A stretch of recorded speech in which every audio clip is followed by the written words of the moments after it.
What's up guys? Welcome to Smart Tutorial Sub. And for today's tutorial ay tuturuan ko kayo ng isang website na kung saan pwede kayong mag-remove ng vocals sa kahit anong kanta ng libre.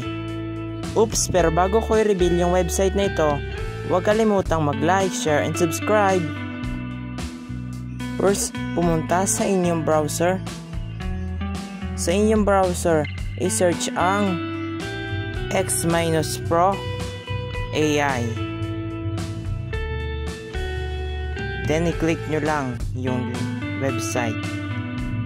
Sa website na ito, mag-drop ka ng any song na gusto mong ihiwalay ang instrumentals sa vocals. Itong website na ito ay perfect na perfect panggawa ng video okay na content. So I'll choose Salamin Salamin by Bini for example. Click OK.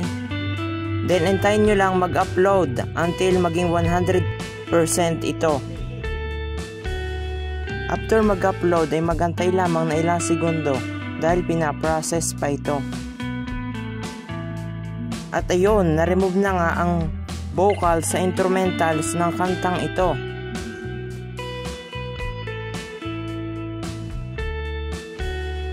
I-try nga natin yung vocals niya kung talagang nakaseparate na. At yes, nakahiwalay na nga yung instrumental sa vocal niya. At sa pag-download ito, click nyo lang kung gusto nyo i-download yung instrumental, yung vocal o kaya pareho. At dahil nga libre ito ay meron itong limitations. Sa isang araw, 10 minuto lang na kanta pwede mong ihiwalay ang instrumental sa vocal. At maraming variety of service pa sila na pwede mong gamitin. May limitation sila na max song duration, max file size, at kagaya nga na sinabi ko, pwede ang 10 minutong kanta kada isang araw.